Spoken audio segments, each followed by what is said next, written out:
Hey everybody, Tom here, and this is swale making day. They're really not swales though, not yet. I had my neighbor come over and use his tractor to make some trenches with a plow, and I hated to see the compaction happening, but it is what it is, because it would take me a very long time to do this entire field with the 5 to 6 rows that I have. But he went through and made really nice contour lines with his plow for me, and right before the trees were planted, so just next to the trees on the upward side, uphill side of the incline here on the land. So as the water comes down, it'll catch in the trenches that he made, and basically be the same thing as a swale in terms of collecting water. But I don't think we can call these true swales. But I'm trying to turn them into true swales by taking all the material that was plowed out on one side and putting it all on the other.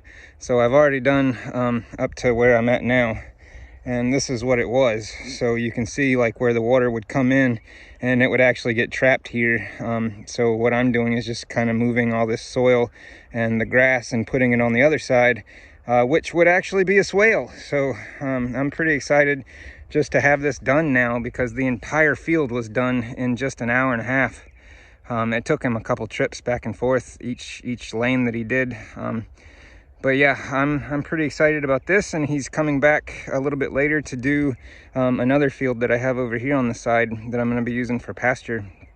But yeah, so that's what's going on here, and I've got a bucket full of seeds that I'm just putting into the disturbed soil, and these are all regenerative seeds, things like pasture grass and prairie grasses, and I actually got native prairie grasses and a lot of sunflower seeds.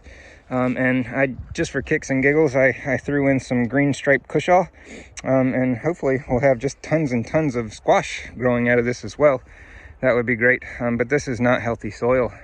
So this is early succession soil, and I'm going to be lucky to get anything other than brassicas and mustards and early succession grasses, and there's already tons of bramble. The bramble was really tying up the plow. He had to keep going back and forth, which I also hated to see, because again, that is just causing compaction more and more.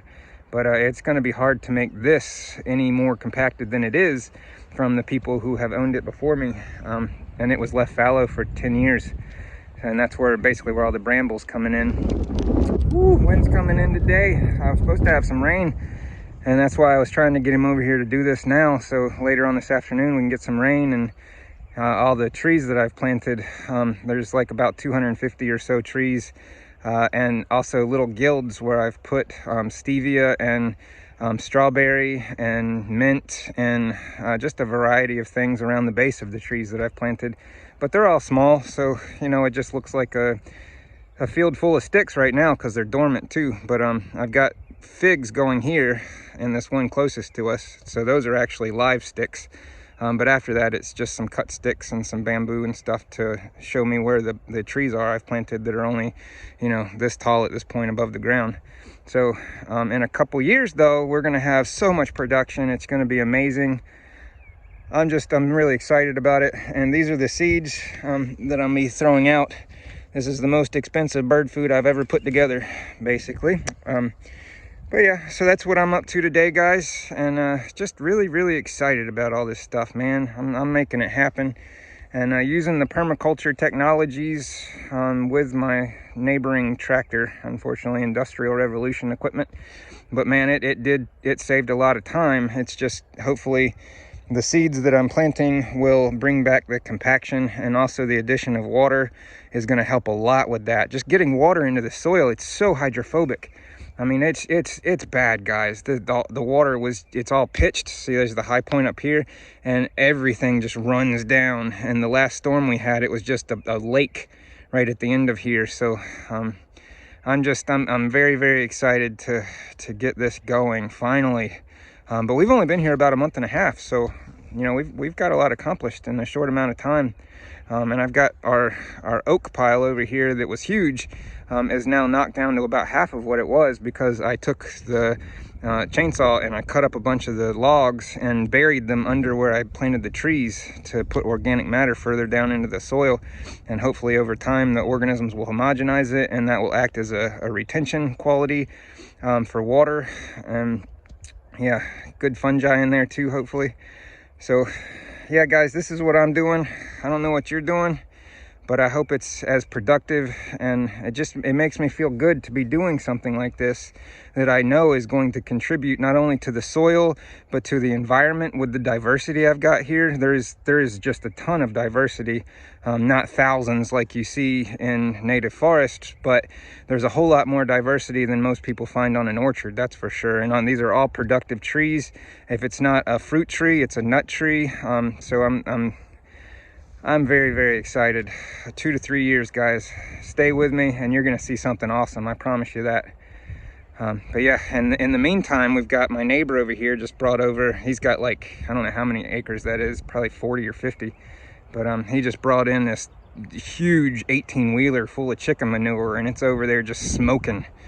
Or it's not chicken, it's turkey manure from the commercial turkey farms. So, you know, that's just going to grow nothing but weeds for the next 5 years because he's doing that. But, you know, can't teach people things. So that's what's up, guys. Hope you're doing well. I'm going to be throwing out some seeds, mixed it all in a bucket, and it's just like that. Just tossing them is all I'm doing. Just throwing them out there. Boom, just like that. Nothing special. I don't care about even. In terms of even coverage, what I want is the roots in the soil. So I want diversity, and there's so many seeds in here. I don't even know how many, honestly. I was getting bags of pasture seeds and prairie seeds and native flowering plants. So I'm just trying to get the diversity back in here and fix what people before me have created monocultures with. You know, monocultures, and had a whole lot of cattle on here at one time. So I mean, the compaction is incredible, guys. I mean, while he was running the plow through, he even said, he's like, wow, this is the worst line yet, you know. And it was comments like that that just made me realize that what we were doing could only be beneficial at this point, because to get water into the soil, water is what microbiology needs. Without water, they can't do their work. And that's what we're doing here. We're manipulating watershed, and we're getting that water into the soil so that the microorganisms can populate and do what they need to do and create interstitial space, loosen the soil, and promote further evolved plant life. And that's what we need, is those more evolved roots in the soil to create more evolved exudates. And man, I'm telling you, it's really all you got to do is what I've seen. But again, I'm book trained from Elaine Ingham and the Soil Food Web courses. So this is practical application number one, basically, on a scale this big. I've done a lot of small scale stuff, but in terms of doing fields, this would be my first. But I'm gonna tell you, it looks just like what I'm seeing on other people's videos, like Richard Perkins and, you know, just a lot of people that are doing this kind of thing. What is it, Jeff Lawton and the Weedy Gardener. You know, it's just swales on contour with trees on the downward side. So, and I'm making the center of it more of a alley cropping. So that's what the seeds are, at least what these are doing. I'm just basically alley cropping in the center of all these little lanes that I've made. So, all right, guys, hope you're having a good day. I'm gonna get back to it. This is Tom. I'm in Atkinson, and my YouTube channel is Permaculture Wilmington. If you want to check us out on Facebook, we got a pretty good group going, North Carolina Permaculture. So if you need a quick link, just go to northcarolinapermaculture.com. It'll take you straight to the Facebook page. And I'm telling you, man, there's a few thousand people in there that we're into this whole regenerative living thing and just trying to do better. You know, before you cut a tree down, make sure you know that it's not ecologically relevant and has actual uses to it that we can be utilizing and benefiting from before we just decide to cut it down because we find out it's a non-native or something.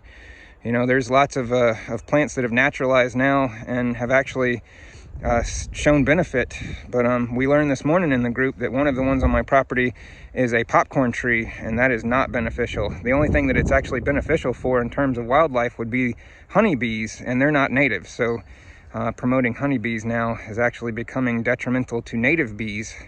But these are all things that we're learning in the group together, and I hope you guys want to sign on and join and and just get on the bus, man. That regenerative bus, it feels good. It's a healthy way of living, and it's very, very positive. I got lots of positivity around me now. I like that. So I wish you guys well. Have a great day.